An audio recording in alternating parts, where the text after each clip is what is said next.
Me know how many we got. Yeah, we're alive. This is chilling with Vito and Dave. Are you To Super Dave or I'm sorry, I fucked up the intro. Go ahead. am I super Dave? I don't know if I'm super. Do you want a nickname like Super Dave? I don't care. I All right, really, I if you want to make a nickname, I'll take it. all right. So it's Super Dave from now on. It's Super Dave. Do you know who Super Dave is? No, who's super Dave? You don't know who Super Dave is? No. Super Dave was the greatest stuntman that ever existed. He made Evil Knievel look like a. Look up Super Dave Osborne, and he is the greatest. Absolutely the greatest. He had his own show, man.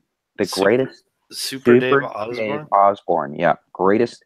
Don't do it now because it's kind of rude. You looking up stuff because I'm looking at porn right now. So look at um uh afterwards. Look up Super Dave Osborne and you'll freak out. You'll say, "Holy shit! That this is the greatest stuntman that has ever existed." But it says he's a character. You looked him up for fuck's sakes. Of course, I looked him up. Did you honestly think I wasn't going to look it up? All right. Anyways, he was the worst stuntman that ever existed on the planet. And you said you were looking at porn, so yeah, of course I was going to look it up. All right. So, So hey, spooky bed hairs in the outside chat. So is Spooky a girl? no, Um, I'm pretty sure Spooky's a guy. okay. All right. Spooky bed hair. I should come up with a fake name. I should come up with a fake name. I got too many people that know my real name. It's kind of freaky. All right. So can you call me Vito D'Amico? Vito D'Amico. Yes. That's what I normally call you anyway. Damn it, that's a horrible nickname then. That's just I always pick the worst names. All right. So, um can I tell you about my interview today? Sure, go ahead. All right. So, a lot of people that don't know, I had an interview with Kay Parker, who was the she was the famous porn star of the late 70s, and I believe she quit in 1985. That's what she told me today. Now, she was convinced that she was from a past life, like 5,000 years ago. She was a high priestess of um, a high priestess of Egypt. So it was like odd. And anytime I tried to push her on it to say, like what are you talking about? She would like change the subject. So yeah, it was one of those interviews, and at the very end of the interview, I had to, which I hate doing because I think it's not fair when you interview somebody and then talk kind of not bad behind them, but you kind of say what you thought of the interview and what your thoughts were, and my thoughts were like not that she was crazy or anything like that. I just thought, I don't know, it was very odd. It was just one of those, yeah, like you telling people that that they come from, one of the points she made was that she believed that we come from other planets, our souls come from other planets, and I was like, so you're talking like Scientology kind of thing? She's like, no, no, no, and I'm like, oh well, then she would cut me off because I was like, she didn't want to get into it, but I would kept telling her. See, once the problem is once people think when you call yourself the Wrecking Crew comedy podcast, they think you're going to make fun of them. because they're like, oh, he's going to be a jerk to me. And I kept reassuring her that that's not the end game for me. I really want to know what, what you believe, and please tell me why you believe this. But she wouldn't go, she wouldn't go past that. So, um, it was weird conversation where you're like, yeah, man, like, she clearly, did a lot of cocaine in the 70s and early 80s for sure. Yeah, but even cocaine doesn't make you think you're from another planet. Well, she thinks like she has a wellness center where people come to her, and you got to remember, um, uh, we live in a time where people want answers. I guess we've always uh, lived at a time like that where people want answers to shit. I guess that's why, um, what are they, psychics? People would have psychic parties because they wanted answers. And her thing was, why, why people feel why people feel the way they do is because that, they come from another planet, and you don't really belong here because your soul belongs in, your spirit belongs in, from another planet. And yeah, so it was like one of those interviews where you're trying not, like, I was trying my best not to be rude, and I wasn't rude to her, you know.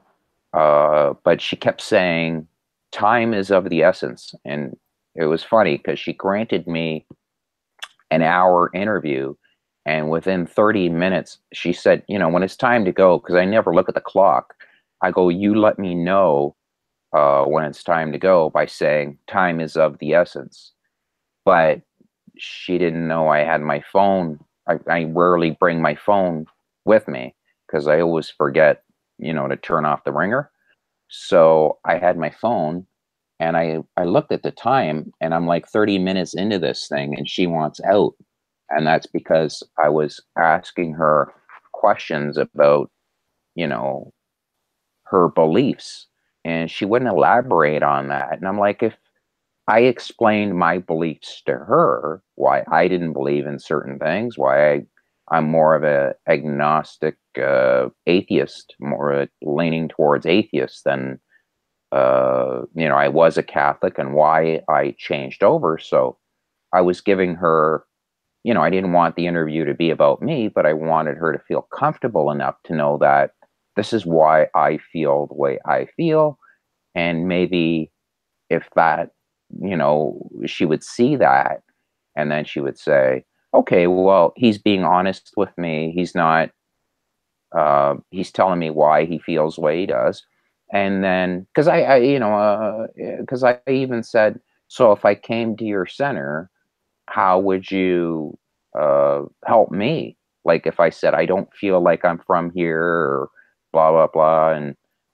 And she never really answered that fully, or gave me an answer that I was, where I thought, yes, that is, that's a good answer. That's, we got a winner here. It wasn't one of those.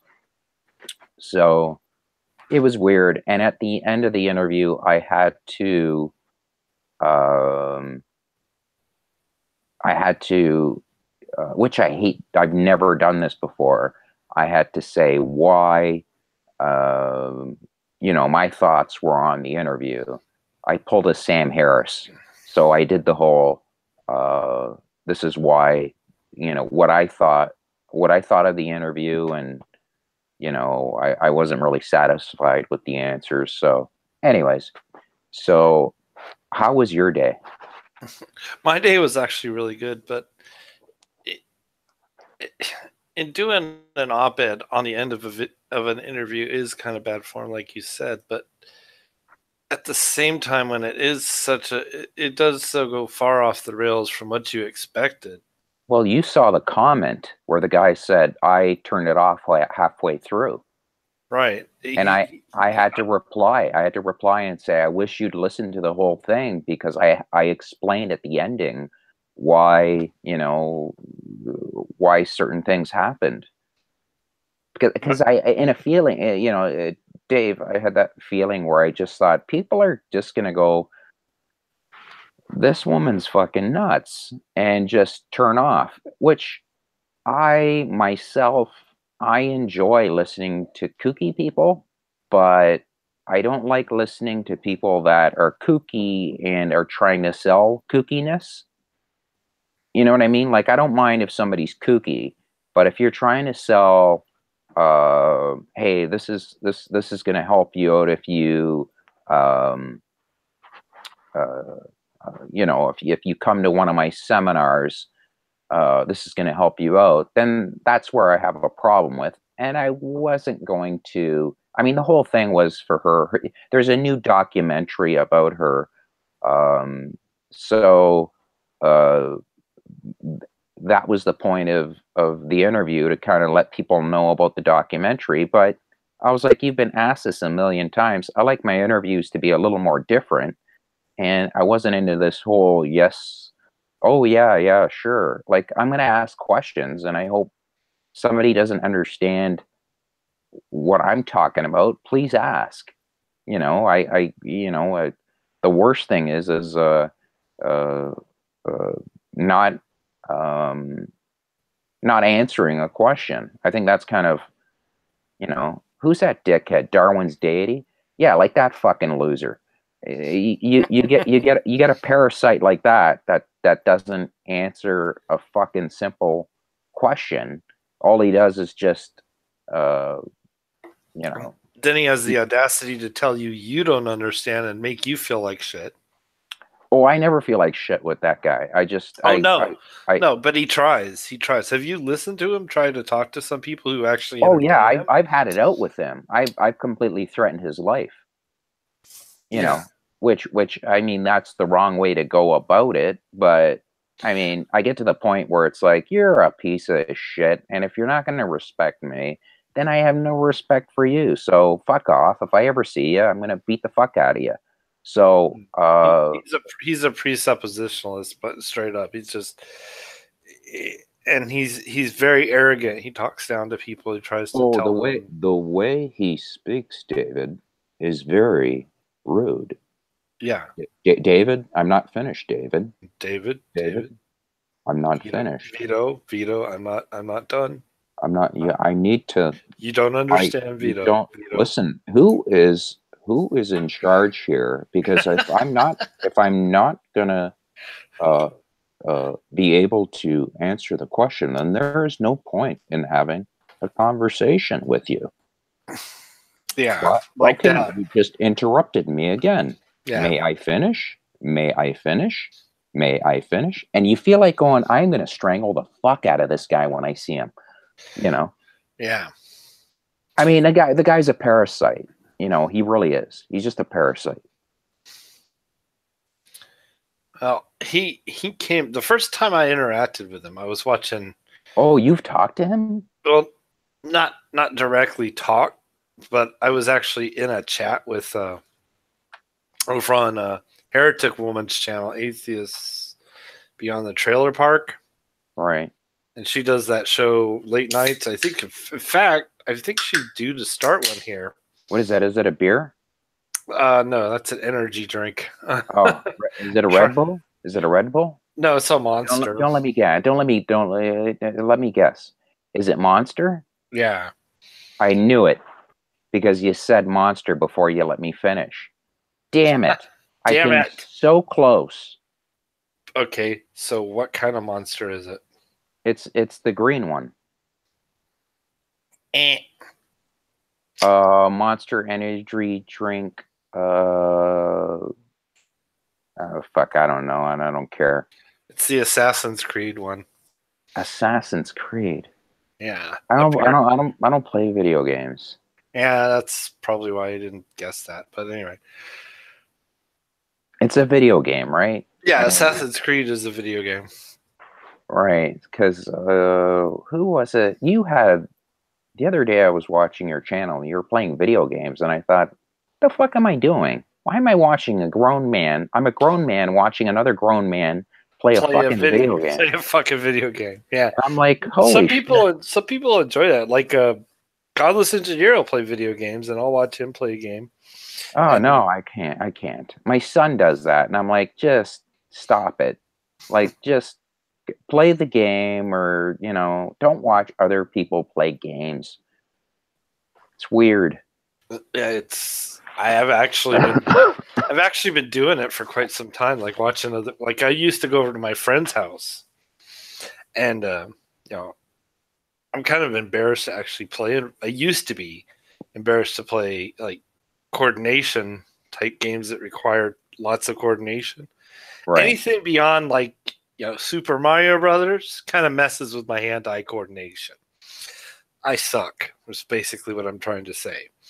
So, I own Destiny 2, but you won't catch me playing it very often. I own Cuphead, but you won't catch me playing that very often either. It's going to take me a long time to feel confident playing those games because I haven't picked up anything more than a Nintendo controller in years. So, Well, what we used to do was the only way I would watch somebody play a video game was if we're playing doubles and you know before arcades. This is dating myself, but you go to an arcade and you would have your smoke. Remember, they used to have ashtrays. You'd burn half the game, and you would just watch your buddy play. And when he died, you would play, and when you died, he played, and yeah. So it was kind of fun. Yeah, I remember arcades. You used to have a place called Aladdin's Castle in Colorado Springs. Oh, I used to go to a place called Fabio's Cafe, and that's where you met like the easy broads. They would go there, and you would, everybody would you'd be playing a game, and whatchamacallit, yeah, like there would be like that's where you would socialize with people, right? And that's I think that's what's missing. Right. And you would actually go there and you would want to play the most popular game, right? There were these there were the old games. Like you go there in the mid 80s and you're talking there were newer games like what was that one that was it was the one that was a video disc. It was Dragon's Lair. Remember that I thing? remember that. Yeah. The one where you had to you had to do it a certain way or you died. Oh, I hated that fucking game. And it used to cost $1 to play that. Yeah, it was like 4 times as much as just your average stick a quarter in and play a game. Yeah. And then then you had your average games, which is like Flicka, Pac-Man, Cubert, those type of games like Centipede and so forth. And you could always get in on those pretty easy. But then you had other ones like the 2-quarter games, which are relatively popular. But that's if you could play one of those good, that's what the chicks go for. And chicks would hang out with those, and if you could play those well, and you looked good, they would go for you. Yeah, they would. Usually, I would spill my drink all over their tits. Like it was a Coca-Cola, and then I would just go, oh sorry, and then they would go, you did that, like this is like the third time today you've done that, and then it's like, I know, I'm sorry, it's just you got nice tits.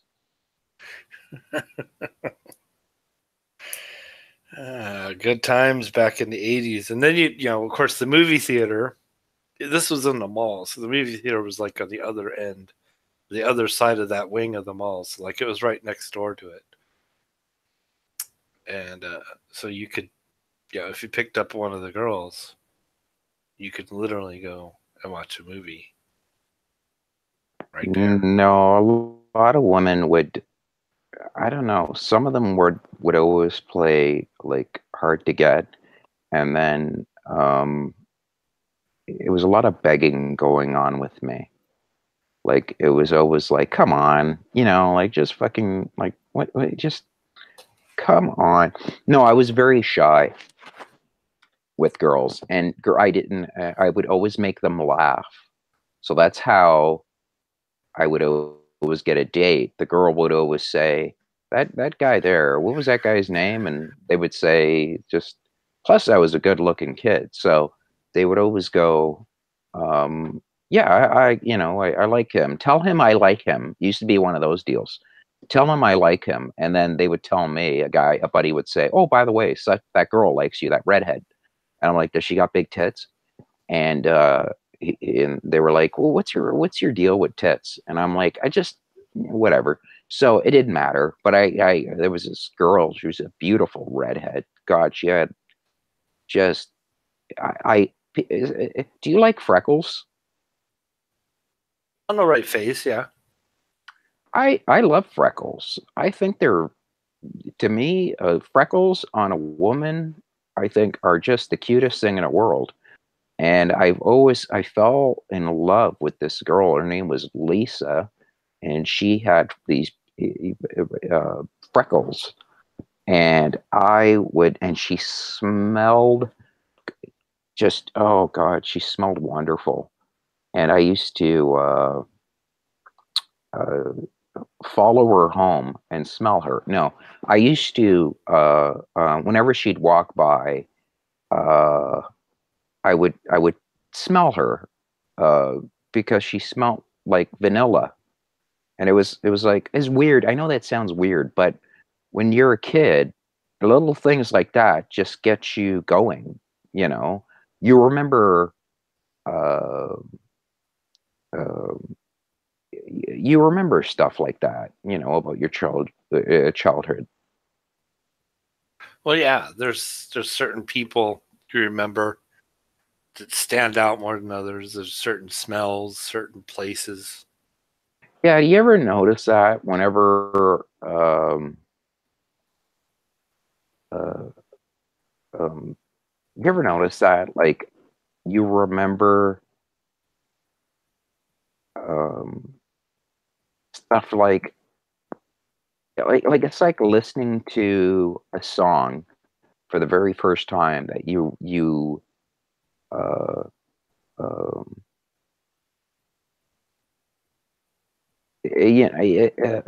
like you would remember stuff like how do you put it? You would remember the smell, the day, if it was sunny out, if it was dark. And you asked me like what I was doing yesterday, and I was getting pissed drunk, but it was St. Patty's Day, so.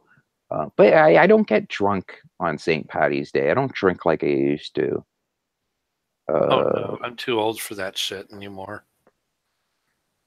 It's just yeah, I know. it's too much for me. I can't do headaches just like on Monday. No, I know. I don't know how people do that. Like, I enjoy, um, I enjoy a little bit of wine. I like my white wine, but I don't. Um, I don't drink. Like I'm not into, hey, let's do shots and for some reason people are always, especially in stand up, they would always come up to me with cocaine and go, "Do you want to do some coke?" And for some reason they thought I was a fucking cokehead.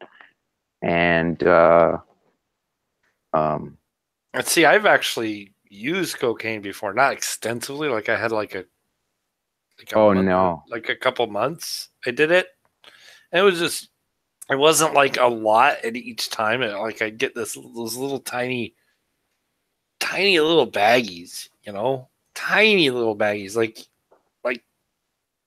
like a gram at most at a time. And I tell you what, you spend that kind of money on a drug to the point where, oops, I missed a car insurance payment, and Yeah. it really wakes you up. It does. Well, And uh it's like okay, I'm done. I'm not doing that anymore.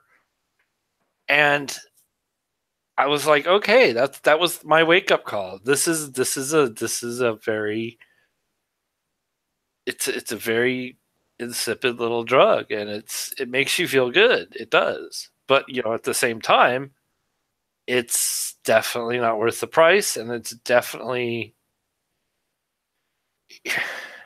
you know, it seems like the one drug or the one thing that you're not allowed to do, which is marijuana, is it's marijuana would be cheap. It's affordable. Like anybody could afford marijuana if they really want to do it. I don't have a problem with people doing marijuana. I used to live in Colorado where it was recreational, and I actually had a medicinal card because I'm epileptic. So You're epileptic? yes, So what triggers that? lack of sleep, one. Oh, Too much alcohol. So that's another reason I don't really get drunk anymore. Although I will drink on occasion. And see, there's just a couple other things that trigger it, but I'm not like one of is those. that what the doctors told you? What do you mean? What they told me? Like, did they say you were having an epileptic seizure is because you drank too much? No, but I've noticed that when I drink, or if I drink too much, I tend to have them. Oh, Like I would tend to have a seizure after drinking to excess when I was in college. So I kind of quit doing that rather quickly, right. more so than other people my age normally would. And I tended to, I buckled down and studied more. Basically, is what it boiled down to.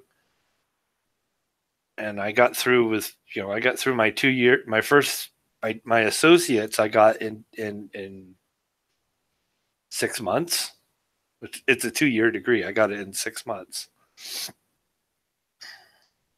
And my bachelor's, I got that in. See, that was. I want to say I got that. The next 2 years, I got it in less than two. So I was cruising through school basically. I wasn't wasting any time. Right. That's for damn sure. Although I'm thinking about going back here. Like, did you want to be an engineer or something? Well, yeah, I definitely wanted to be an engineer. I went for computer engineering, and now I work on designing microprocessors. So, Hey, do you know anything about gears? what about them? Like, No, then I'll show you afterwards. I'll show you something, and then um, you tell me if you have any ideas, okay? But it has to be on I have to show you on Facebook Hangout so you see it. Because for me to explain it, you wouldn't have a clue what I'm talking about. And maybe you have an idea that could help out.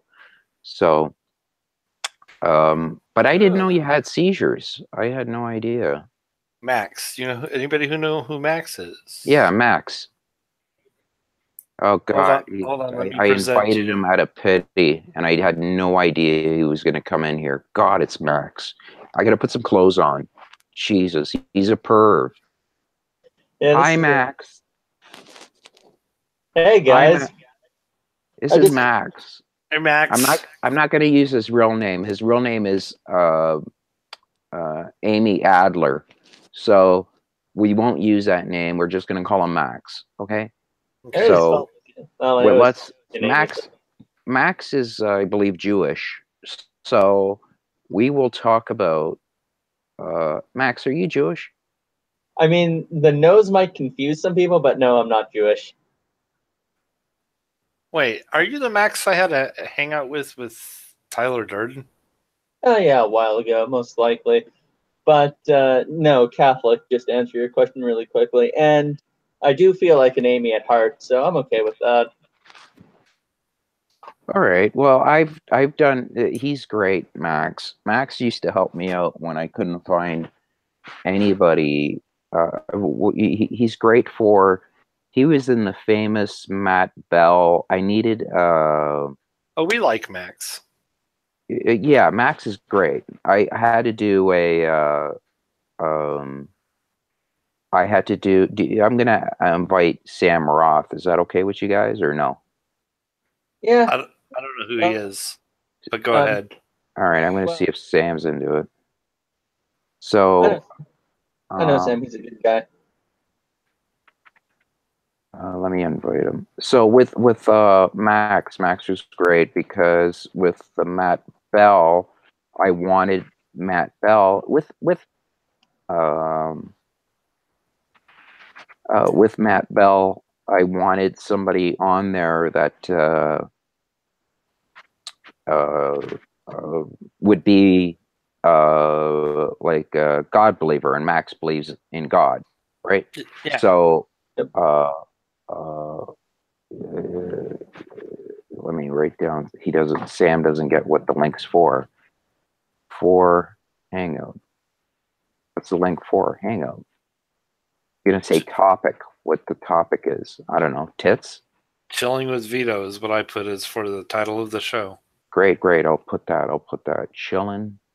It's called Chillin' With Vito. with. How do you spell Vito? I don't know, Vito. How do you spell Vito?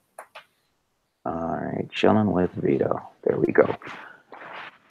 All right, so if he doesn't come, that means he is just not a good person. And anytime you hear his name, you yell at God and say, "Why? Why?" So the beauty with Max, and I love that picture. He looks like He looks like what? Freddie Mercury. Yeah, I think that's the intent. But Vito went away. I don't know what happened to him. Yeah, neither do I. But yeah, I was actually behind the Great Debate Community banner when you did the after show of Antonio Fletcher and Shannon Q. That was Oh, me. oh, good. Oh, I remember liking that banner.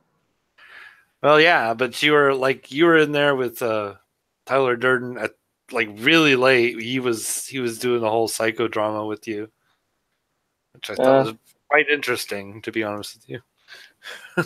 See, I'm just your pretty much garden variety atheist, but he's kind of he's a Satanist. yeah. Well, I know. Vito, he came back. I think he had some kind of a Satanists are like the second most edgy atheists I know. The first ones being Ayn Randian objectivists. I like Tyler though. He's really a lot of fun. I actually have a respect for Tyler. Vito, where'd you go, Vito? What's wrong with your computer? Did you mute We your can't hear mic? you. We can't hear you, buddy. Try unplugging and plugging it again. Have you tried turning it off and back on? No, we can't hear you.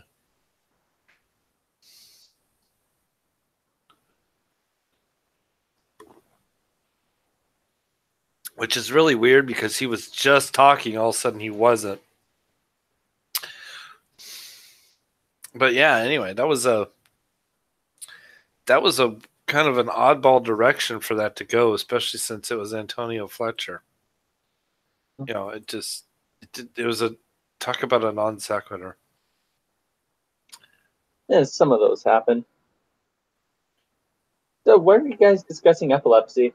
Is that the reason I was brought in? Because I am an epileptic, or I Oh, guess seizures. no, we were actually discussing it because we had started on cocaine, and I said I had tried it for a while, but like 2 months, and I was like, it's expensive and it hooks you in. It's a very seductive drug. And I said, the ones you can't do are the ones that are super controlled, like alcohol and weed, are the ones that are actually beneficial. And like because I mentioned I was epileptic, and because I lived in Colorado for a while, and I actually had a license to do it medicinally. Um, I don't know what the heck is up with his machine. We'll just wait for him to reboot, maybe. Another thing, maybe it's a settings thing. Sometimes you could actually switch microphones. If he needs to, he could use a built-in microphone into his laptop as opposed to maybe an external microphone that he's using. Maybe. I don't know. I don't know what happens to his machine sometimes. Vito, hey Vito, if you could hear me, try using your built-in microphone, the one in your laptop, maybe as opposed to an external one, or try using an external one if you're already using an internal microphone. You could switch it through the settings.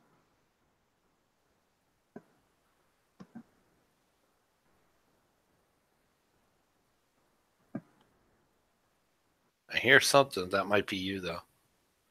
Hey, Blue. It is me. Hey, Blue, how are you doing? Blue might have left.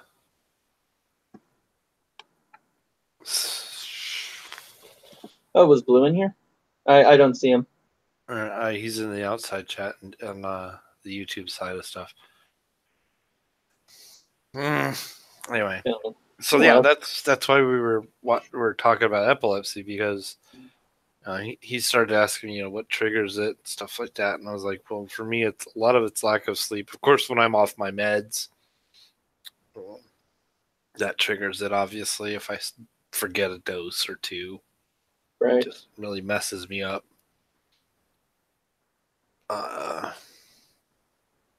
It's also why I have a service dog, because he'll let me know about 30 minutes before I have one. Because I don't have anything resembling an aura, which kind of sucks, because if I had an aura, if you have aura, they'll let you get a license. Let's see if we can hear him now.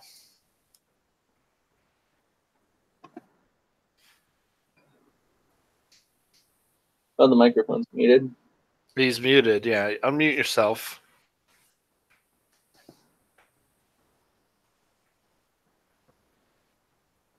Vito.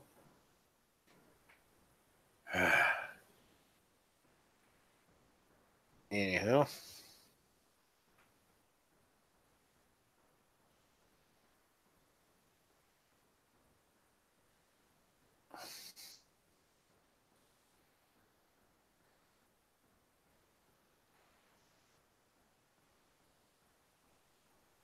If we can't get him back in working, this isn't going to last very long. Yeah.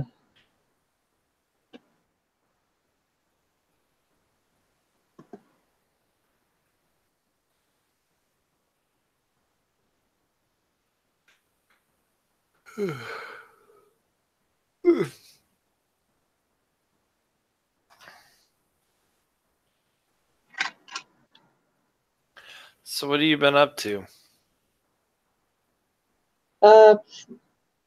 Right now, I am just writing some talking points for a presentation on social justice for university.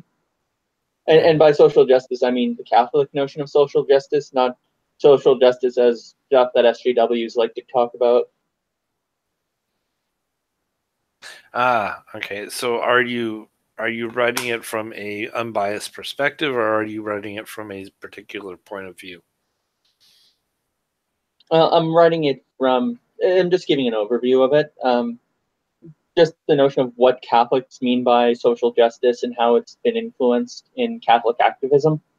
So essentially, Catholic social justice has this notion of subsidiarity, where where you have a large society, but it's constructed of smaller units. The most basic unit is the family, and then you have the smaller community, or the charsi. Then you have the potrasi, which is the larger community. Think of the nation state, and then you have the entrasi, which is humanity as a whole.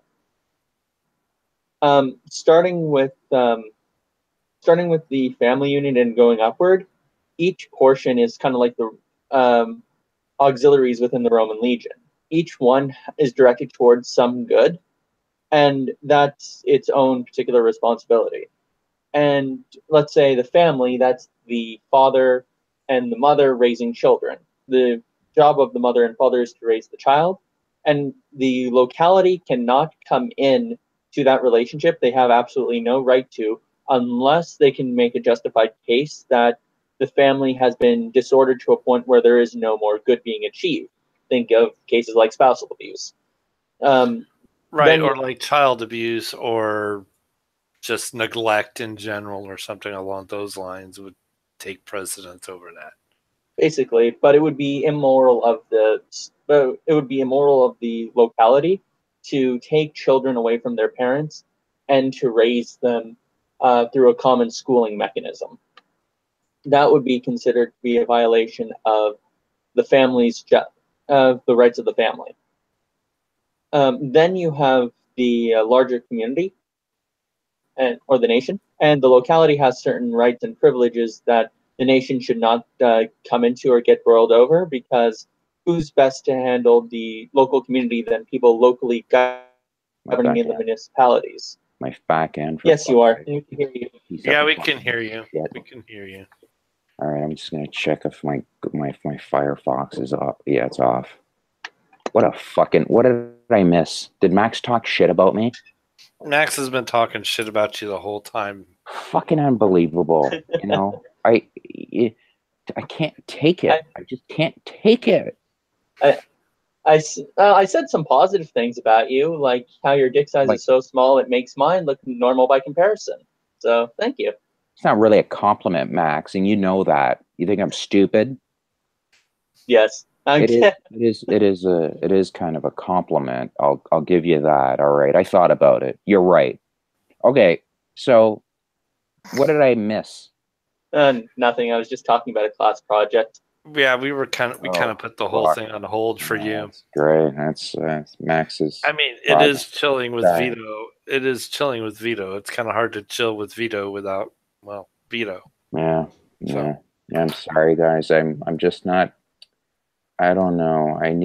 Getting back to the cocaine thing. You know what a guy said to me about the cocaine? What? And he was a great guy. He said to me, he goes, and I'm thankful that he said this to me. He said, if you do cocaine, it makes you feel like God. And when he said that to me, it scared the living shit out of me. Because I said, if I'm going to feel that powerful, then I want nothing to do with it. I wouldn't go that far, although of course I never did a whole lot at once. It's not like I did lines or anything. I just did little, bumps, they call them. Just little. You take a little bit and oh no, this is. I was at a party. They pull out a bowl, and it would be like you think to yourself, fucking Rick James is going to walk in any minute. No, I never got that deep into it. You know what did it for me is somebody said that she would sit there on the bed, and she would sit there for 5 hours just doing cocaine. For 5 hours straight. No, you destroy your life. Then she would sit there for 5 hours and do nothing. Right. Except that's pretty much my life. Yes. Except sitting there for 5 hours and feeling good. And then she would, she wouldn't go to the bathroom. She would need 5 days, basically, after that. Did she have children? No. Oh, thank goodness. Thank goodness, right? And then she'd go to, she wouldn't go to the bathroom, nothing for 5 days. She wouldn't go to the bathroom for 5 days? She wouldn't do anything for 5 days. Scared the living piss out of me to say, okay, if I go down this path, that's going to be me if I keep doing this shit. Yeah, like if you ever look up pictures of people that were on cocaine and then it shows them 5 years later and it's the same person, it looks like two totally different people. Yeah. And it's horrible because you have a beautiful girl or, okay looking guy, and they look nothing. They look used up, and it's horrible. It's a horrible drug. Indeed. It's to me, it was, when I got it, when I was using it, it gave me I literally couldn't stop talking. I got diarrhea of the mouth and just blah, blah, blah, blah, blah, blah, blah, blah. For hours, I would talk to somebody and not stop talking. I wouldn't let them get a word edgewise. Well, yeah, well, that's what Coke does to you. Yeah. I have no frame of reference to talk about cocaine use, so I'm going to be kind of silent for this. Sorry, guys. Yeah, well, Max is an acid freak. He drops acid all the time. He is fucking crazy. That'll keep you quiet. He is. I did acid with Max once. I swear to you. He thought he could fly. And I was like, we were at an Iron Maiden concert. Ooh, and that's a good place to do acid, though. I was like, Max is like, let's jump. And because we had shitty seats. And I was like, Max, we're fucking 50 feet in the air. And he's like, we could fly. We could fly. And I'm like, Max, we can't. And he kissed me on the lips. And then he literally flew. And it was the most beautifulest thing I've ever seen in my life. It was wonderful. You know, Vito, I think you're old enough to be Max's dad, Vito. Then again, it could have just been the acid, but... Yes, then again, it could have been the acid. It could have been the acid. I asked Max to help me out during I wanted to do a interview with Matt Bell. Matt Bell, that's it. And I wanted to be fair that Matt Bell didn't feel that I was going to be rude or anything like that. So Max is going to be that buffer, and also he could, if he said I was being rude, then I would respect that, and he could, a moderator I wanted, right? And do you remember that, Max? He was such a fucking dick to me that I was like, God forgives, I don't. You are a fucking parasite, pal. And then it was really weird. 6 months later, we were in a hangout, and it ended up just me and him in there. And he came on to me. He actually touched me. No, we were in a hangout, and I just said to him, I go, he was talking about, God and stuff, and as usual, God, what a boring subject. And he just goes, I just said to him, I go, what they were talking about earlier, I said, Matt, I have no idea. This is beyond my, I can't go back and forth with you. And he was like, no, I understand. He was actually being very nice to me. So I guess depending on, he's a weird duck. So I don't know if he's always an asshole or if he's sometimes good or sometimes depending on what pills he's on that day. I guess that's what it depends on. What's his channel name? Because I'm looking for him now. It's Matt Bell Sucks Cock 44 Magnum. No, because I mean, do you know how many Matt Bells there actually are on Facebook? How many of them? Yeah, but how many of them suck cock or exactly? That's what I was about to say, Max. See, this is why I said to you we should go into a comedy team together, like juggling. Can you juggle? I actually do. Okay, great. Then we're set. The whole act will be you consisting of juggling. I'll pull down your pants. People will laugh. We'll get about 20 minutes out of that deal. And then we'll come up with other tricks. We'll saw Matt Bell's penis in half, which I don't know if a lot of people could see that, but people in the back won't, because they'll think it's like one of those little German wiener schnitzels. So we'll figure something out, but we should do a team where we go on the road, because I think it would be we won't make any money. I'll tell you that. We'll probably get kicked out a lot, and we'll probably be wait, is Matt Bell Scotsman Matt? Yes. Yeah. Okay, never mind. I know who the fuck you're talking about now. Okay. So yeah, getting back to the whole... Yeah, I purposely avoid conversations with that guy in them.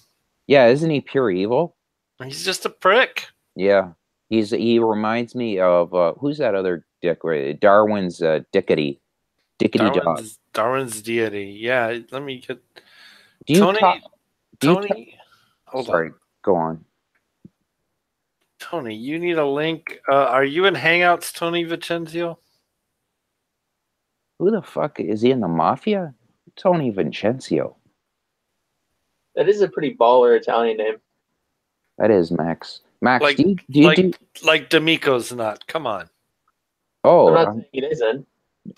sorry. That is D'Amico is actually a Newfoundlander name. Is it? Yeah. That's not true. If it was a Newfoundlander name, you would be able to pronounce it. All right, that's true. That is totally true. I was gonna say You can't fuck with the Max. Max knows all this shit.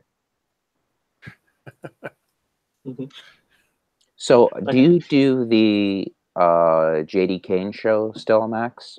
I haven't done that one in a while. Although since Debbie was in the last one, I think I should have been in that. That seemed very lousy. What happened?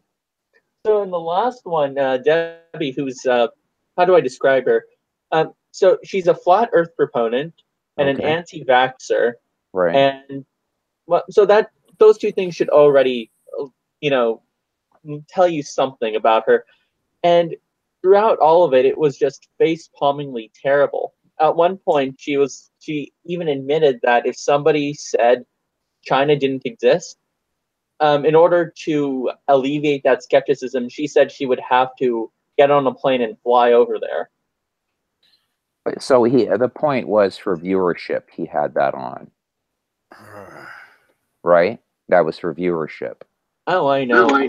I mean, it's essentially a freak show kind of thing. These are people who are so ridiculously silly that you wouldn't run into them in your daily life, but you just have to see them. So is he having a somebody smoking during the show? Hell yeah, I am. Woohoo! Smoke weed. Jesus I thought Christ. this. No, I'm done. I'm smoking a cigarette. Hey, Tony. Hey, what's up, guys? It's not good for you, sir. I know. All right, so so is has JD just got freaks on, or is that was it a one-offer? Oh, by freaks, we mean people who are just silly and ridiculous. Yeah. Yeah, he usually brings on silly and ridiculous people, or if he's not doing that, he's essentially poning or responding to silly and ridiculous people. Or sometimes he delves into drama between people in the so-called GDC or Great Debate community. Right. Talk about JD Kane? Yes. Yeah, that's what it's called, Talking Shit Tuesday for a reason. Yeah, but before he used to have really cool hangouts. I used to watch them all the time. Yeah, Tony, I muted you because you got a lot of background noise there. Yeah, you're trying to find a lighter. Sorry about that. Sounds like he's an airline pilot. Is he, Tony, my are Nissan Rogue's my airplane. Are you in a plane right now? No, I have to. I'm gonna disconnect from the actual speakers in my car. I think that's the problem. Oh, great! He's driving and smoking. He's driving and smoking. And masturbating. And masturbating. That's what I do. That's what I do. I usually do that on the 401 because it's such a boring trip. And the kids just yell at me.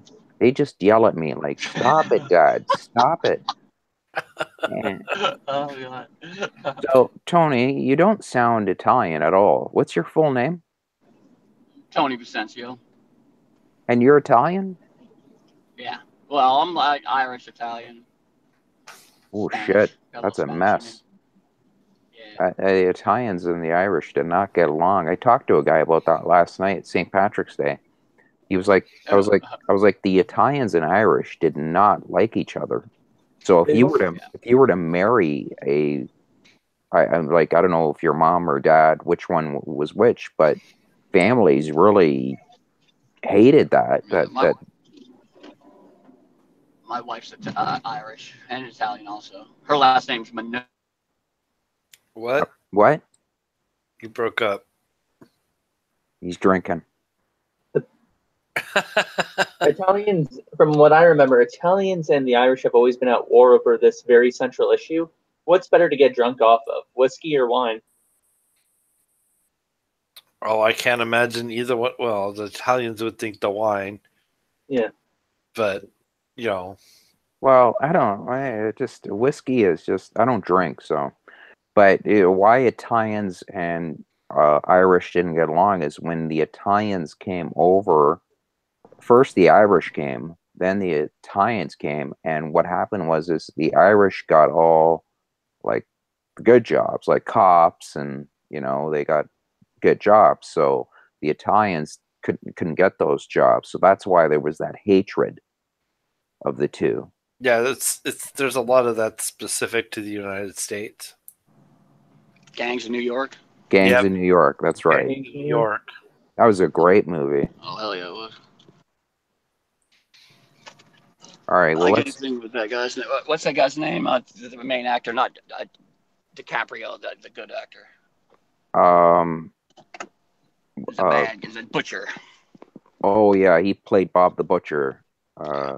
He always acts, and then he retires, and he makes $10 million. They'll come out like an epic movie, and then he'll retire. And he is a fucking one of the best movies I've ever seen him in is There Will Be Blood.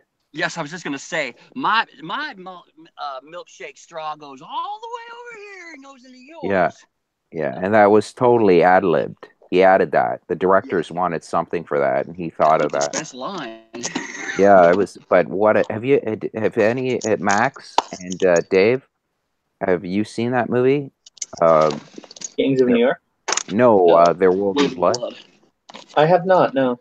Oh God! See, now you're making me want to look the guy up and start doing a binge on his movies. Yeah, he was in Last of the Mohicans too. Yeah, he was. He's what the fuck? I can't believe I forgot his name. Holy shit! It's like Daniel Day-Lewis. Daniel Day-Lewis. Daniel Yes. Day-Lewis, yep. Yeah. He is my left foot too, right? My right foot, whatever. Yeah. He is absolutely stunning in There Will Be Blood. You watch that movie and you'll rewind it and rewatch it. It is that good. Yeah. No, apparently it's based off. It's pretty much a true story, kind of too, It's apparently based off of a book by Upton Sinclair called Oil. Yeah. Well, what happened is a lot of people want to know why he was such a mean person, or why he became the way he did. And if you watch the beginning of what happened, the accident that happened to him, where both of his legs got broken and he had to crawl into town. I mean, he realized that is one of the reasons why he became so tough and so mean towards others, is because of that. Just that no one really gives a fuck about you. And Quentin Tarantino does a great review of the movie, talking about that part, why he became such a mean-spirited person. Yeah, good character assessment. Yeah, he does a lot of these gritty things too. Like he did Lincoln recently in 2012. I haven't seen that yet. And he does he does a lot of stuff where he appears as himself. What a gig, though, eh? Wouldn't you want? I would love to be a fucking movie star and just whip out my dick on the red carpet and just go suck it. Right. And then everybody that won, no one would give a shit. They would just go. Vito D'Amico showed his dick. He was just a fucking idiot. He just showed his dick off. Like what? Like I would take it away from everybody.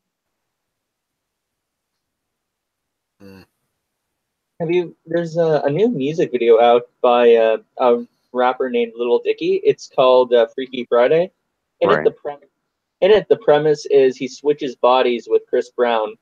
And there's actually one hilarious scene where Lil Dicky, in the body of Chris Brown, does just that. He takes off his pants in public and he's like, oh shit, this is my dream dick right here. Because Lil Dicky's a white Jewish guy, and he gets this BBC. So, Oh, and then what was I gonna? Chris Brown is nuts. Is it Chris Brown? Who's the one And that? Rihanna. No, the beating no. Rihanna, yeah, that's the one. Yeah, he's crazy. But who's the guy that married the one with the chick with a fat ass, and he thinks it's Rihanna. Kanye. Kanye? He's nuts. That guy is clearly he is just stupid. Like Yeah, but he's he used to make smart. some rhymes. That's it. But Here's it's my like theory. if I- that guy didn't make rhymes, trust me, he'd be at the 7-Eleven. Yeah, he would. He would. Definitely he would. But there's actually a pretty interesting theory laid out by Joe Rogan about Kanye. It's that it's really the fault of the Kardashians, because think about it like this: they seem to be having some kind of streak about turning relatively normalish people into wackos. Like Kanye, what was the worst thing he ever? Yeah, right. Look at Jenner. He was always a fucking. Remember that girl that won the award, and he jumps up on stage like an idiot. Yeah. That was yeah, but yeah. that is true, but that was only a one-off kind of instance. After he hooked up with Kim Kardashian, it's been one kind of ridiculous Max, thing he after went another. on national TV during 9/11 and said, why does the president hate white people? And you see Mike Myers do a double take. Well, no, he says George Bush hates black people, and that was actually a pretty common sentiment in the black community. I don't think he was saying anything that would have, given his context, been weird. I don't know. I don't know. The guy seems fucking not balanced to me. And for him to marry the girl, like, would you marry a girl that got nailed by, like, there's a video of some guy Right. like he's all proud of it. He's like, now I'm making a video with her, and I'm like, dude, everybody could see some guy's fucking dick slamming your wife's ass. I'm like, that's what you're happy about that? No, I'm sorry, Max. Kanye's a fuck up. Max really likes Kanye. He's sticking up for him. I don't know why he's sticking up for him. That's what Max does. He's one of those fucking. What scares me about Max? Max could never be in the Inquisition. He would be the worst guy. I'd be like, Max, we got to take his fucking head off. And Max would be like, no, we let's give him a second chance. I'm like, no, Max. The rules are he doesn't believe, his head has to come off. And Max would be like, oh, well, he'll come up with some philosophical bullshit to confuse me. And then by that time, they will be taken off with their horses. And I'll look at Max and I'll go, Max, why the fuck did you do that? And you'd be like, I don't know. And then you'll come up with some other philosophical bullshit. And then I got to go back to the Pope and explain to him. And then I'm the one that's going to get in trouble. Actually, the Inquisition was considered by the church, was actually considered to be the more lax or liberal form of judgment when you compared it to local mobs and even secular ruling authorities at the time. See, this is what he would tell me as I was trying to kill the family. Like, this is what he would say. And I'd be like, Max, I need to concentrate right now. And he'd be saying this, and I'd be like, for fuck's sakes, just go. Please, people, just leave. Please. I got to have a conversation with Max by myself about when we kill people, for him not to speak to me, because oh God, I got this horrible cold. Hey, who's done heroin? No, never touch this stuff. No, not on your life. I bet you, Max, would you do heroin for $1 million? One time only. That's the problem right there. Okay, stop it, David. Please, just let. No, I'm not going to stop it, because if you had $1 million, what could you possibly do with $1 million after taking some heroin? Buy more heroin, but yeah, exactly. I would not do it for $1 million. $2 million, Max. $2 million. No. Well, if you've taken painkillers for anything that's pretty much heroin. That's what I would say to him. I would say, Max, come on, man. Everyone's doing it. It's painkillers. And he's going to go, no, it isn't. I'm going to go, Max, just Just do it. Just do it. Make And it happen. stop being a baby. We all do it. If I do some, will you do some? Yeah, but that's medicinal. That's what I would tell him. I would say this is It's medicinal. spiritual. Total Yes. spiritual. I mean, We're gonna fly like we did at the Iron Maiden concert. Here we go. And we're not gonna make out. Yeah, we're not gonna make out just before you fly. That can go away. That happened one time only. So let that go. That sounds romantic, though. technically, that wouldn't be medicinal. It would be more for entertainment or personal enjoyment. Do you guys usually hang out in the politic room or? Yeah, we're usually in the war room. We call it. We're Gotcha. usually plotting to destroy J.D. Kane. But we can't fight in the war room. We will destroy him. I don't know. I don't think you can destroy J.D. King because he doesn't give a fuck. Who said there's no fighting in the war room? Oh, that I'm trying to remember the name of the movie. Did you say that, Max? Yeah, I did. That was Dr. Strangelove. That was fantastic. Yeah. Well done, Max. Thank you. I love that movie. That's one of my favorite movies. You can't fight in a war room. Yeah. Oh, that's a Stanley Kubrick classic. That it is. It was one of my favorite movies when I had to watch. I was assigned it in a film class, and I really enjoyed it. My God, I laughed so hard in that movie. You know, another movie that if you haven't seen, The Producers, watch that movie, the original, The Producers, and you'll laugh so hard. I might have actually watched that movie with Zero Mostel and Gene Wilder. The 1960s. Oh, the black and white version now. Watch that one. Watch the one with Zero Mostel. It's not black and white. It's in color, and it's with Gene Wilder and Zero Mostel. And if you get a chance to watch, a funny thing happened on the way to the forum today. That's a great movie too. Will do. Tony, your radio, would you turn that fucking thing, either turn it up or turn it down? If it's a good tune, that's it. It was a shit tune, so he turned it off. Yep. Oh, my daughter's looking up how to kill mice. Have you ever watched The Cabinet of Dr. Caligari? Say again? There's this old, really good German expressionist movie, The Cabinet of Dr. Caligari. No, I've never heard of that. The Cabinet of Dr. Caligari. Can you put that on the... You know what? On Facebook, can you send me that title or else I'll forget it, please? And I will look it up and watch it. It's a 1920 movie, and you can actually find it on YouTube. It's pretty good. And it has this fantastic jazz soundtrack. From the 1920s? Yeah, it's a silent movie, but it's very good. But if it's jazz, how the fuck do you hear anything? Oh, so with silent movies, what happened was they would put the dialogues in boxes between scenes, and music would usually be playing while the movie was rolling. Okay, all right. Yeah. Tony thought that was funny. That was good. Yeah, I got it. Tony got it. He knew what I was going with. All right, so let's do a topic. What do you guys want to talk about? Do you guys want to talk about the Lawrence Krauss stuff? Sure, let's do that. I think he's guilty of sin. How about you? Oh, what happened?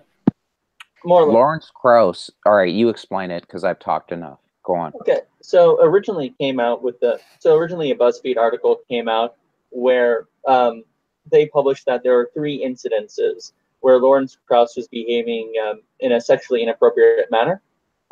On one occasion, it involved him asking out a college student to dinner. On another occasion, it involved him inviting a woman to his room, and apparently she says that he tried to forcibly remove her clothes. And on the third occasion, apparently him and his wife propositioned a woman on a cruise for a threesome. What? I didn't ever heard He's that. a freak then. Okay. Yeah, he's like, I got money, I'm a nerd, I didn't get laid in high school, I'm getting laid. Yeah. A little aggressive with it, though. Yeah. Since then, though, there have actually been other accusations directed at him because a lot of people have been distrustful of the BuzzFeed article because it's BuzzFeed. Right. Right. So, for example, Jerry Coyne, who's himself a biologist and a good friend of Krauss, or was a good friend of Krauss, but he's also a very anti-theistic person. He's very deep in the atheist community. So, unlike BuzzFeed, he can't really be blamed for trying to destroy movement atheism.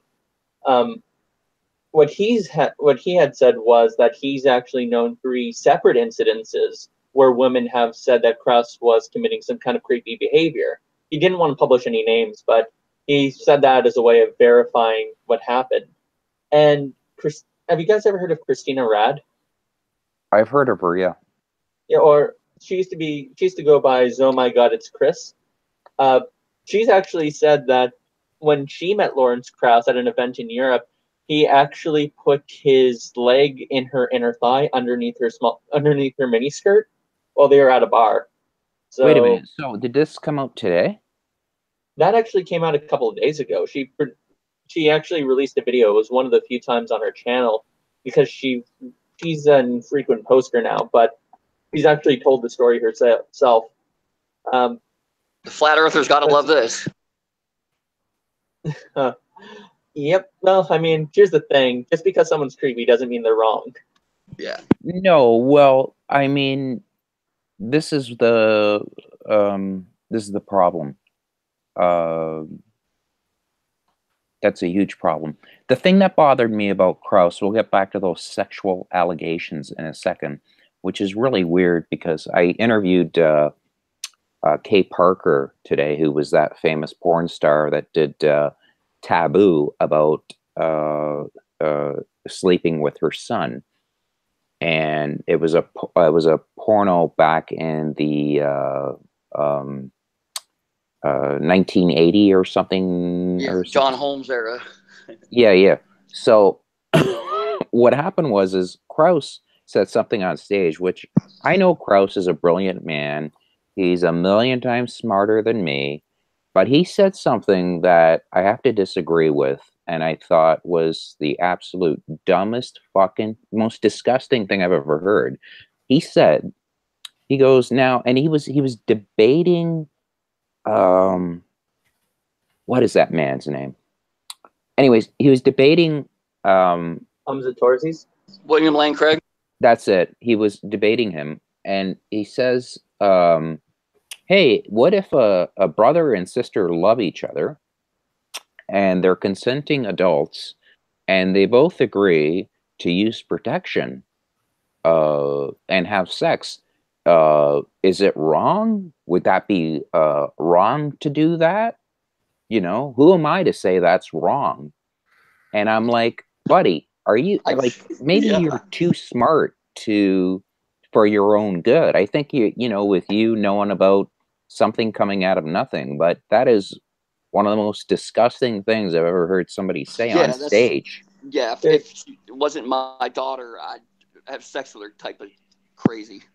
If a brother and sister have sex, he's saying if a brother and sister have sex and they're consenting adults and they wear protection, who am I to say that, you know, that's wrong? And I'm like, buddy, that's disgusting. You really said that? That's crazy. I'm not making that up. Okay, I am not making that up. He said that.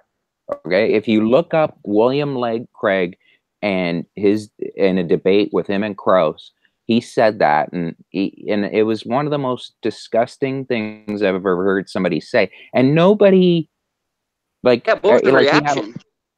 The reaction was normal. I was the only guy sitting at home going, "What the fuck?" I went back and had to listen to it a few times. I'm like, "What the fuck are you talking about?" I'm like, does this guy not have a sister? I have a sister. I would never dream of fucking. I love my sister, but I wouldn't sleep with her. You fucking. That's just sick. I love what you said about maybe he's too smart for his own good, because that is a phenomenon that has emerged from time to time. The guys who were in charge of the Manhattan Project, some of the scientists there, when they became sick, they actually didn't bother seeing doctors. They thought if they were smart enough to, go into nuclear physics, well, they're smart enough to understand medical textbooks. Those are very easy in comparison. And um, and I think this kind of thing happens among scientists. They're smart enough to know tensor calculus, but as soon as you think you know that, you know how to do philosophical argumentation or moral ethical thinking, and suddenly you think that stuff becomes easy. I mean, after all, I think Krauss probably thinks of morality in a very basic, consequentialist way. Oh, well, as long as it doesn't produce stuff I don't like, then I can't really see anything wrong with it. I think that's how most people like to think of ethics, or at least have a basic understanding of it. But it becomes weird when you remember that, yeah, sometimes rights exist, and that's regardless of the consequences. I mean, if somebody, if you knew that you could save 10,000 lives by shutting down any speech associated with being critical of Islam, I wouldn't do it, because I recognize that free speech is a right that comes no matter the consequences. Sometimes rights are there not because we recognize that people have a right to and sometimes something. they're just there to be challenged. Yeah. Yep. Well, Doesn't matter the I know consequences. what you're saying, Max, but I do think he's a very smart man, but I just think that what he said was disturbing, to say the least. And It's very disturbing. We it was. lost. I'm not. I We swear to just you. lost a viewer because we're talking about this, and it's not even us we're talking about. Yeah, they must be Lawrence Krauss. They must think that we hate Lawrence Krauss. I don't hate the man. I just thought what he said, that one thing that he said, Absolutely, he's great. absolutely, I thought was just disgusting. It is. Now, if you don't like that, then again, I mean, whatever. If you're into that type of shit, whatever, man. I won't even make any Alabama jokes because I will offend fucking people from Alabama. So I just think if that is something that you believe, again, maybe you're too smart. You're not thinking love the way, like, if it's true that he is propositioning women, then he is thinking sex as in we're just fucking. There's no love there. It's just me taking a piss. Yep. So that's how he may. If that is true, then that's the only way. Because I've interviewed swingers, and they really don't see a problem with it. They're just like, we're just fucking. Yeah, because in reality, it's not a problem. As long as they don't have a problem. Yeah, if two people agree to have sex, and whatever, more power to them. Now, when I know a person who was married, and they were both swingers, and of course they're not married anymore. And I'm like, you know what? And I've said this before, if you're a swinger, uh, you don't really love your spouse or husband or whatever. I mean, to have your this is my opinion. If you are into having them screwing other people, I just think that's just disgusting. I couldn't be with my wife if she was with somebody else. That's just me. If you're into that, that's your deal. Okay, you're more than welcome to enjoy that. But me personally, I could never look at that person exactly the same. I mean, when I broke up with a girl and I found out after that she slept with some other guy, I never, like, we weren't even together, and I never respected her again after. I never looked at her the same way. And we weren't even together. I just thought, you mean we broke up and within 2 weeks you're fucking some other guy? I was like, you know what? No. So so with Kraus, with all this stuff coming out, I mean, you hope it's not true, but when I saw Sam Harris say he was supposed to be on a podcast today and he's not going to be on a podcast, to me, that was weak. I would be like, if I was Sam Harris, I'd be like, you're my buddy. If Max did a Lawrence Krauss deal, I'd be like, you're my buddy. Do you want to be on? Yes or no? And because I want you on as a guest, okay? And you can. The problem is that what Krauss has to do now is, because with all these people coming out and saying that all this shit happened, is his lawyer and lawyers are telling him not to say shit. Oh, he should jump ahead of it and say, I've got a sex problem, because more No, stuff. we don't even know that. Like, I'm like, we're putting the like, I to say he's guilty before, I'm not saying he's guilty. I just think that, I mean, when you have that many women, it's the same thing with and I don't know how he got off. Cosby. I have no idea how he got off. But when you have that many women saying that he did this and nothing gets done, it was over 20 years. That's what. Yeah, but you got that many women. You should reopen the case, for fuck's sakes. Like, you got that many women. It's not like we're talking what was it? Over 40 women? Yeah, 78 of them, I think. Well, I mean, what was the most recent one? Because if there was something within what is it, 20 years? Then it can be open for trial, could it not? Yeah, but some of these women were, like, we're talking 30 years ago. Some of these women. We're talking about Jello pudding pop era. Yeah. Okay. And like, I agree. If it was that far back, then I wouldn't reopen the case, because there is a reason why there is a reason why there is a period of time, because the human memory is very fragile. It misremembers things. Sure, but when you have everyone saying the same thing, then it's not one or two women here. We're talking. I swear to you, I think it was well over 40 women. Oh no, I agree. My point is that even if you have like 200 women, if we were to make an exception here because of the quantity of witnesses, then in my mind, that allows for a precedence where over time you might require less and less and less witnesses.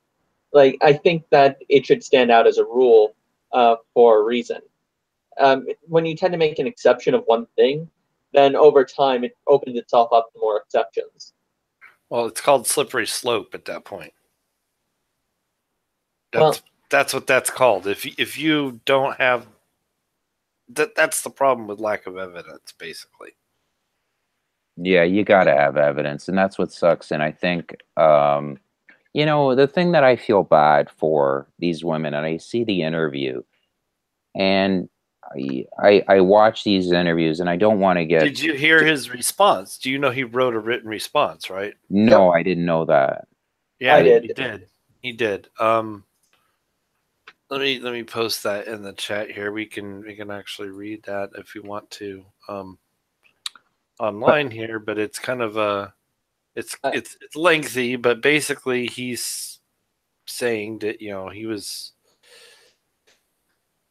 he's basically saying BuzzFeed kind of did a number on him, set him up basically, and well, you know what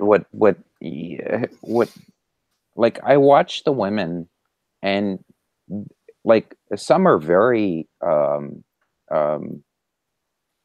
successful women. It's not like they're just people off the street, and that shouldn't make a difference. But some of these women are very successful, and just watching them cry.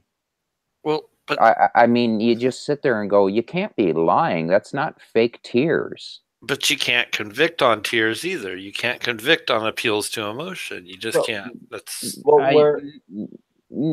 I know, but it's still, you kind of go, like, if that was me, I would believe the woman, because I would say, either you're an amazing actress and maybe one or two or three or four or five or six or seven or eight or nine and 10 of you can get away with that. But when you have well over 40 some odd of you bawling your brains out and you tell the exact same creepy story, Yeah, it's hard. then it's kind of, because I didn't believe it. My favorite comic growing up, my first album I bought, okay, George was Carlin? was I wasn't allowed to. It was uh, Cosby family one. Cosby. It was Yeah, Cosby. Because me and my dad would sit there and we'd laugh our brains out me listening to too. Me Cosby. too. Yeah. And Yep. he was the number one comic. So it broke my heart when I would hear this stuff. And I was like, you know, after the 11th woman, I was like, no, it's bullshit, you know. And then number 12 will come out, and then I went and watched the special of these women talking about what was going on, and the way they cried, and the way, you know, the hell you could see, like the fucking hell these women went through, and you just feel for them. And I'm like, no, these women aren't lying, man. You know, they're not lying. Well, yeah, and that's the way I feel. You know, it's a tricky thing. It really is, because we don't convict on feelings. We convict on facts. at the same time, you don't necessarily ignore them. Like, look at what has happened to Lawrence, because I mean, if you look at those stories, like ASU was put on paid leave, and ASU suspends, and ASU, What's ASU? Arizona State University. Okay. They suspended him? Oh yeah. They did. Well, then that's very serious, man. Yeah, I mean, they're taking it seriously. It's not like they're ignoring the whole thing, and you know, there's other stuff that's going on with it. It's not just that. It's there was some other professional organization banned from campus. NAMBLA. No, there was nothing about NAMBLA. Are you kidding me? Yeah, I was joking. By the way, I actually showed a picture of. I actually showed the article to a friend of mine. She doesn't know anything about Lawrence Krauss other than this. And when I told her about it, she was like, "Oh, that man looks like a very sad penguin." I'm like, "Damn, that's actually kind of true." Yeah, it is. It's like he does look. Well, I don't give a fuck what somebody looks like. If you're doing these things, and if it's true, you need to go to jail. Now, if he is proven not guilty, and it's all bullshit, and I feel horrible for the guy, okay, because that is a horrible thing to do to somebody. I mean, they did the same thing with again, an interview I did, and it's with Michael Rue and a woman who followed the Davies, her name was. She followed the John Ghomeshi trial. And if you guys don't know about John Ghomeshi, in Canada, John Ghomeshi was a big name. He had a big radio show. He was huge. This guy made, you know, over $1 million a year. And then he was accused of sexual assault by 4 women. Yes, and it turned out they were lying. Yep, and we knew they were lying because we had evidence that they colluded with one another beforehand. Yes. Now, if it was the case that these women colluded with each other, or they had prior association with each other, and some of them did. Like a few of them mentioned. Max, they need to go to jail. These women, they've ruined his career. They should get that career. Time. They should get definitely years. Fuck it. Oh, but someone's actually tried to make this kind of case about Lawrence Krauss. The women that have been accusing him seem to belong to the same kind of SJW wing of the atheist movement. Now, there were a few of them mentioned.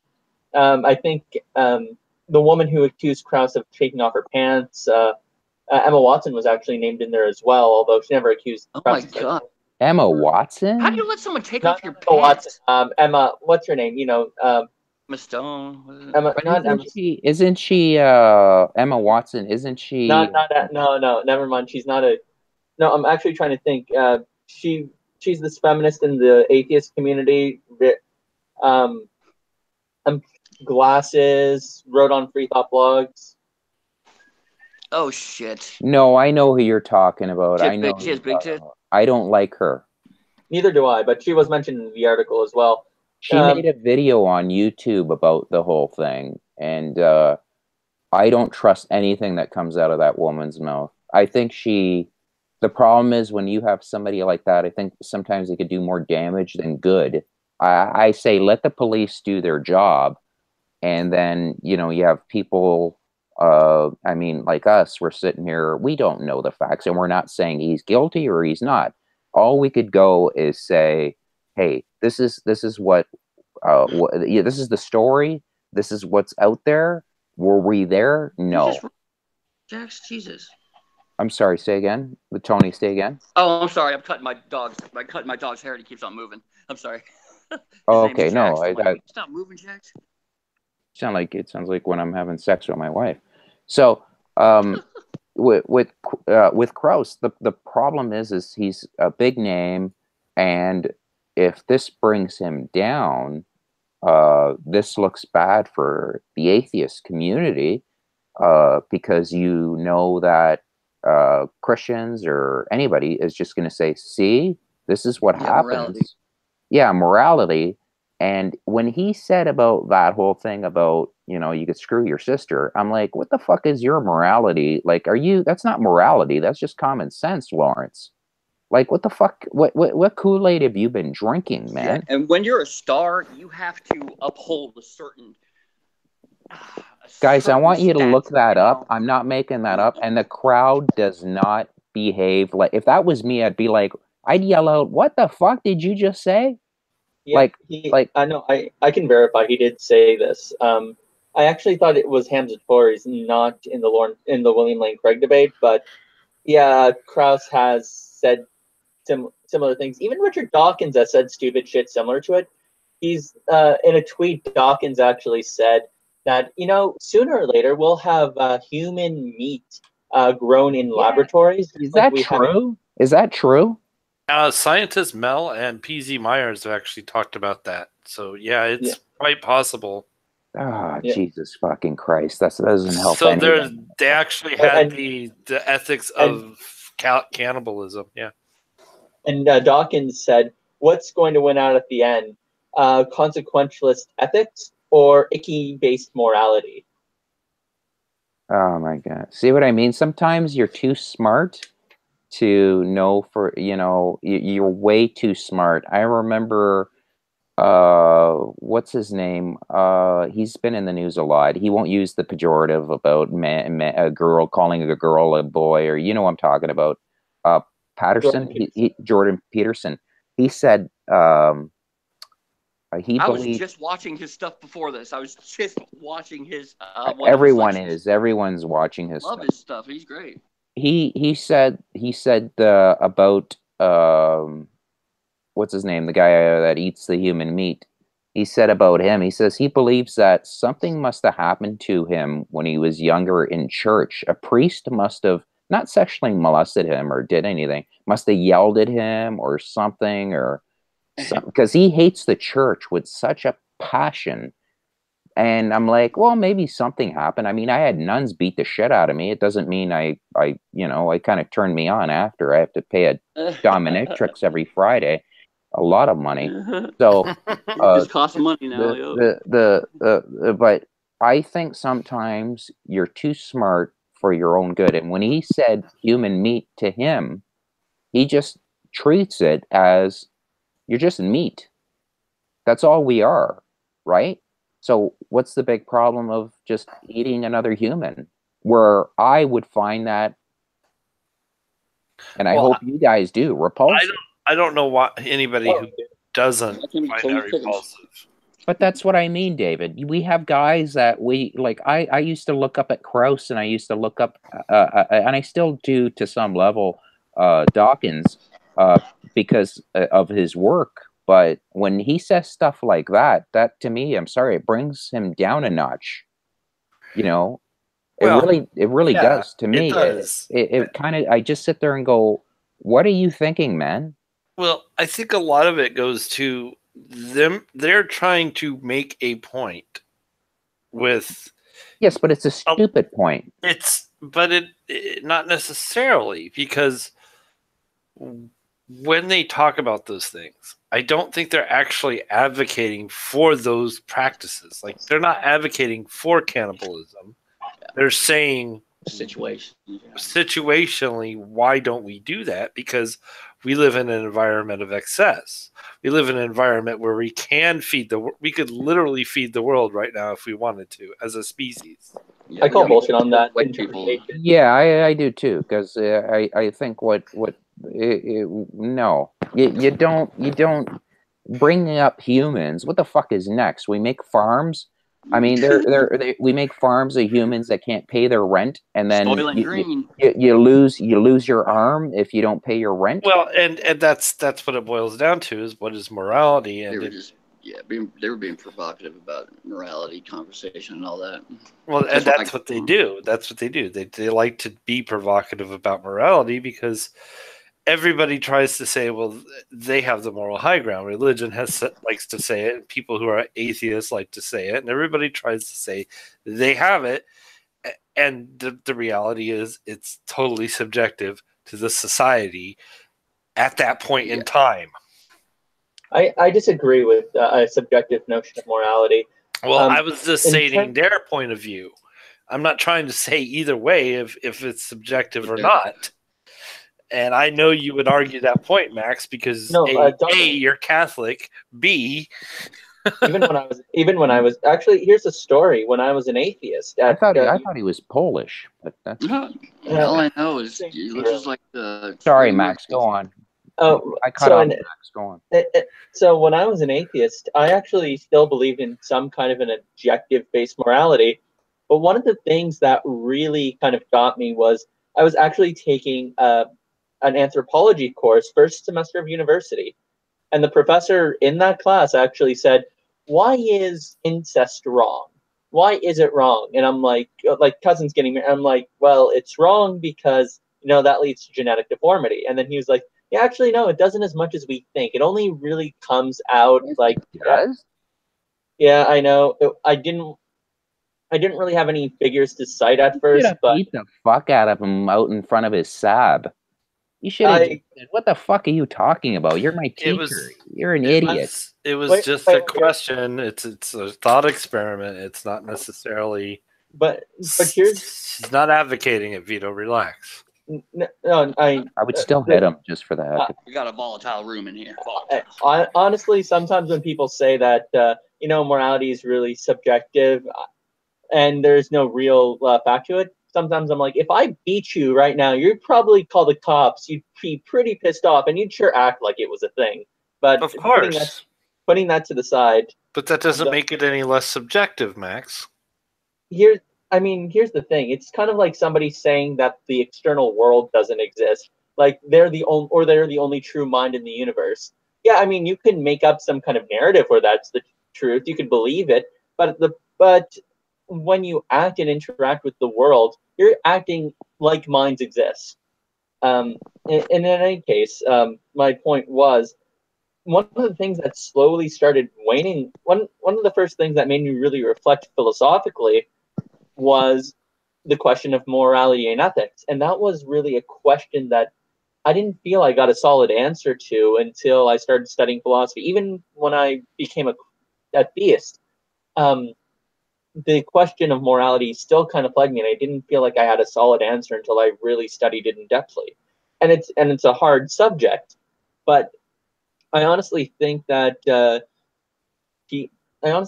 people do themselves a disservice when they think that based off of no study of the subject at all, they can instantaneously come to obvious. They can say that these counterintuitive notions are just true and out there without having to argue for them. Like, oh, anyone who disagrees with eating human flesh grown in laboratories is just basing it off some icky moral notion. No, not really. The fact of the matter is that stuff is considered wrong because you're treating something which should be sacred, whether it's grown in a lab or not, the human body, as if it was some animal, as if it was just one But But then do you think he's saying it that we like what's the difference between us and animals? We are animals? Is that like what he was trying to say? that would be my question, though. That would be like, why is it sacred? I mean, what is it that makes it sacred other than it's the same species as me? Well, I mean, a couple of things. The first thing is, even being a part of the same species as you, there is some kind of there's some kind of importance in being members of the same species, just like there is being a member of the same family. Sure, like One Lies Lion outside says moral relative. It puts that in perspective. Well, moral relativism, strictly speaking, is saying that there are no moral absolutes. Not necessarily that there aren't circumstances where something can be right in one circumstance that can't be wrong in another. It's all just saying there are some principles. Have we all read Moby Dick, the original book by Moby Dick? Okay, so Moby Dick was about, these guys got, when the whale attacked the ship, these guys spent almost a year on a little boat together, and one by one they were dying, and they ended up eating one another, and I believe only 6 men or 5 men survived. They came back nuts because they had to eat people. Yeah, you get that kuru too. You get a brain disorder. I mean, you're eating another. It's different than when people go, you're eating a cow. I feel bad. And my daughter the other day, driving to Toronto, she doesn't eat meat because she sees, I remember her seeing pigs in a. I'll be real quick. Pigs inside a tractor trailer. And she saw the pig looking out, and you could see that pig is the first time that pig's going to the slaughterhouse. And my daughter asked me, and I told her the truth. And she said to me, "Dad, I'm not eating meat anymore." And I thought she was joking. And this is when she was 10. And she's never eaten pork since. My father won't eat pig because when he was a small boy, in Italy, these idiots beat a pig to death with a crowbar when he was a little boy, and it screamed, and my father was traumatized. So my father will not touch pork because of that. He said it was the worst thing he's ever seen in his life. So and they're not even Jewish, these people, when he talks about farming humans, that like I get that's the future or whatever, but not my future. Sorry, that's not for me. I just don't.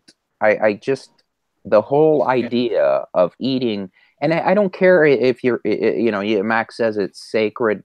I don't think it's sacred. I just think you're eating another fucking human being. Right. And that's where it gets kind of buggy with me. It's like, hey, Jesus, it's not an actual person. It's not a whole person. It doesn't have to be. Even when you kill somebody, they're no longer a person. That's a corpse. But the only point I'm trying to make. But they were never alive, Max. That's the point. This thing that they're growing, it's human DNA, it's human cells, but it's never been a whole person. But who's to say? It's never felt like you or me. What's the next evolution to that? Because I've heard that China, where they find people that need transplants, that if you go to jail, that they will. There was a study on people going to jail and having their livers taken or their kidney or.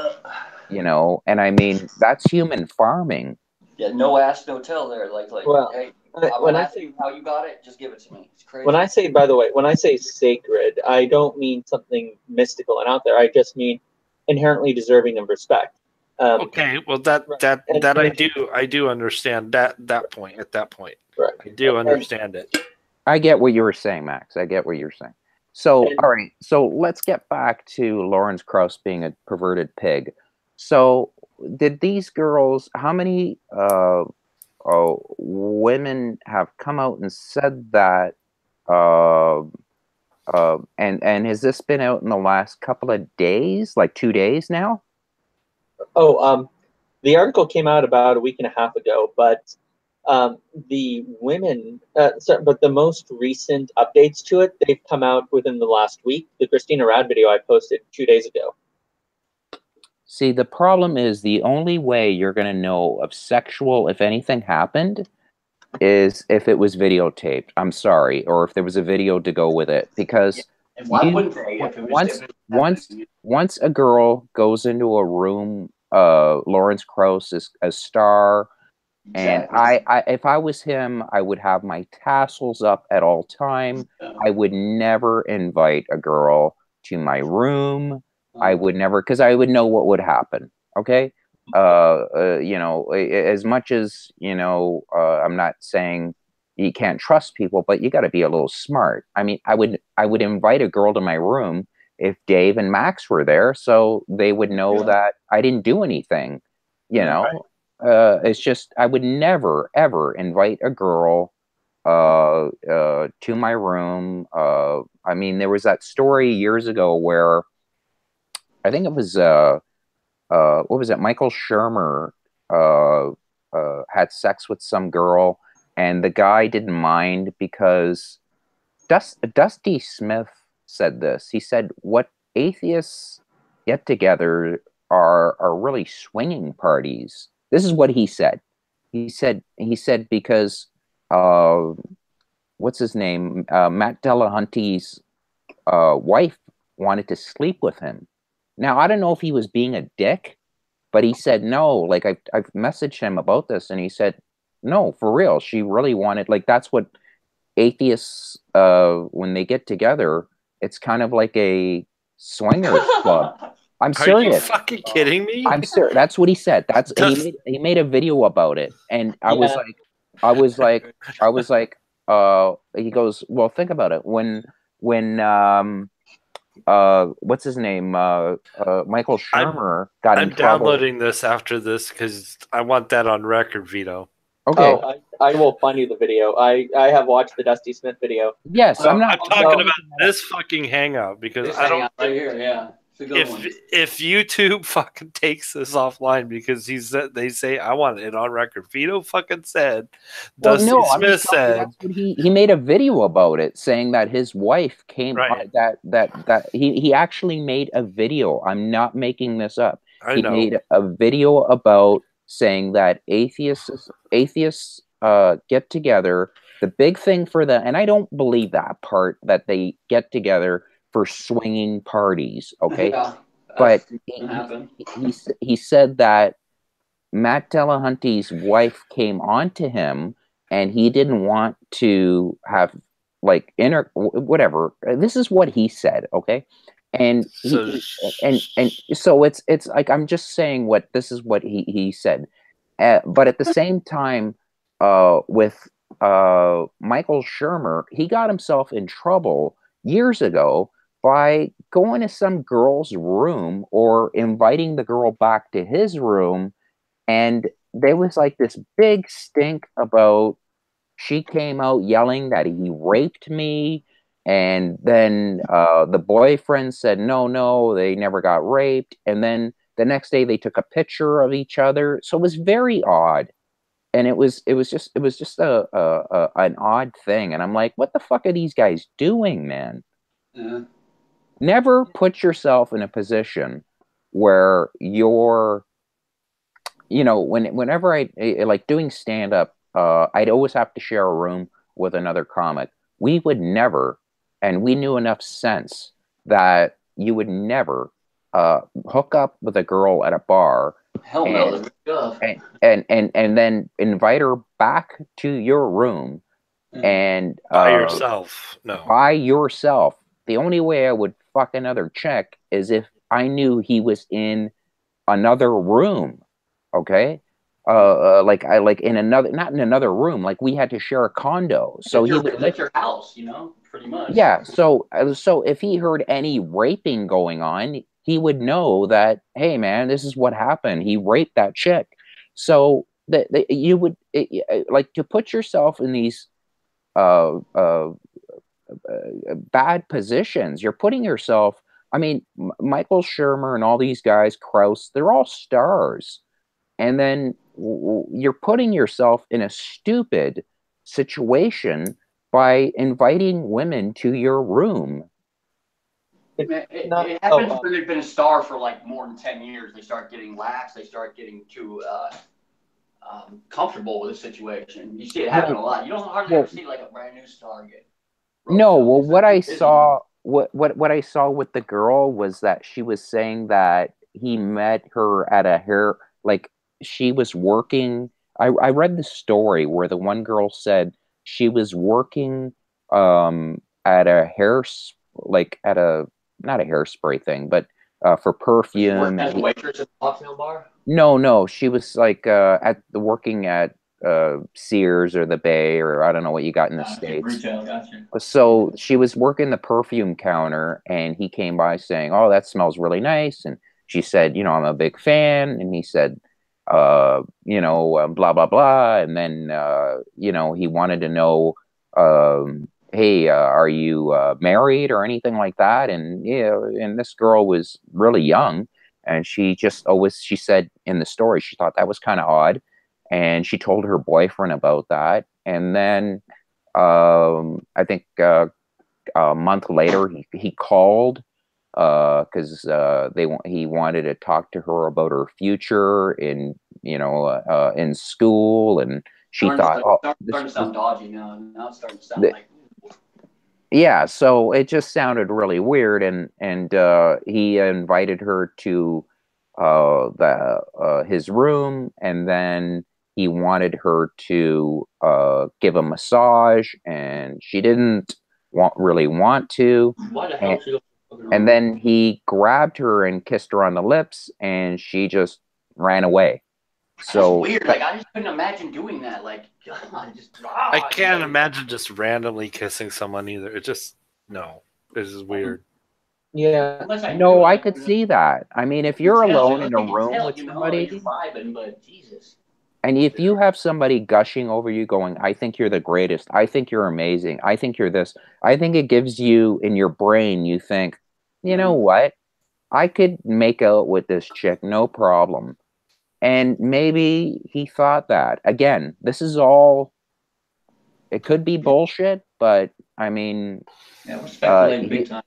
Yeah, it could be speculation, and it could be where Lawrence calls me up going, "You fucking prick. How can you say that?" And I'm like, "Whatever, Lawrence. What are you gonna do? I'll beat the fuck. Go fuck your sister, Lawrence. All right? How about that?" So, anyways, I think you put yourself in a bad situation anytime you invite women. Like, look at what happened to Mike Tyson. Mike Tyson invited some girl. She strung him along. She knew exactly what she was. Have you ever heard of Mike Pence's only dine with men policy? Yeah. Is that weird? I guess no, I've never heard that. Say again. So Vice President Mike Pence, he got into a lot of trouble like a few months ago, but he said one of the rules he has is when he is eating dinner, he never has it with a woman because he does not want the press to publish anything that would indicate that he's having an affair or drum up drama or something of the like to him. That's very smart.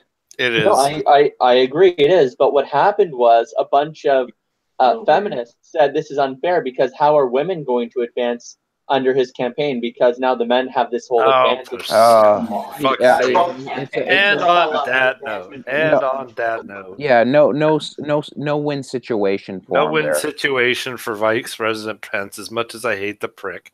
So anyway, it has been a fun time chilling with Vito. We are going to stop this broadcast because it's 11 o'clock almost, 2 minutes till. And I got to work tomorrow. So yay for me. I got to work. Thank you very much, Vito, for having a show with me. Thank you for the suggestion. Thanks, Tony, for coming on. Thanks, Hey, it was good seeing you, Max, and nice meeting you, Tony. And yeah, nice meeting you too. That was fun, actually. Yes, and thank you, David, for your time. Yes. Hey, no problem. I enjoy having shows. And this is a good one because we've got how many people that we can bring in now? Let's see. I got an excuse to bring in Dusty versus Matt Dillahunty on my channel. You think I got 100 subscribers? I'll have thousands after I do that. Right. Well, what happened was hey, don't forget the Wrecking Crew Comedy Podcast. So please, Fuck, of course not. You'll be right here next to me when I do that interview if I get them here. no, I want them to check out my interview today that I had with Kay Parker. Oh yes, definitely. Go over to the Wrecking Crew. Vito D'Amico is the channel. Put that down here, the Wrecking Crew. Hold on. Can you link it in the side here? Yeah. I'll put it out in my channel. Yeah, could you please? Because if I do that, I'm going to lose everybody. So link it, and because it's a crazy interview, and it is again loopy, but she is a nut job. Who is she? For lack of a better word, Kay Parker, a famous porn star from the 70s and 80s. God, hell yeah! Holy shit! She's a nut job, guys. She just I don't know, batshit bird white on the lawn, basically. Yeah. So, anyways, I know it means a lot, and you know what, Max? Thank you so much. I always ask a lot from you. You're a very kind guy. He's a sweetheart. So, kind man. Yeah, we'll try and do one next week. And we'll see what goes on with this Lawrence Krauss thing. I would like to, hopefully we get more news about it, because I think it's a great topic. And so thanks, guys. I really appreciate it. And thanks, David, for putting this together, because I'm an incompetent fuck. You're all right. We'll have to do more on your channel as far as like live streaming, and we'll go from there, because yeah, I already remember what I told you earlier on, so that was bullshit. So what do you mean? Well, what I told you with the fucking that stuff earlier before we even started. Think about it. Oh, that stuff. Yeah. You gotta show them about the ridiculous. Gears. You gotta show them something about the gear too. Don't forget about the gears. Oh, the gears. Yeah, after we go offline. All right. Later on, folks. Bye. Later.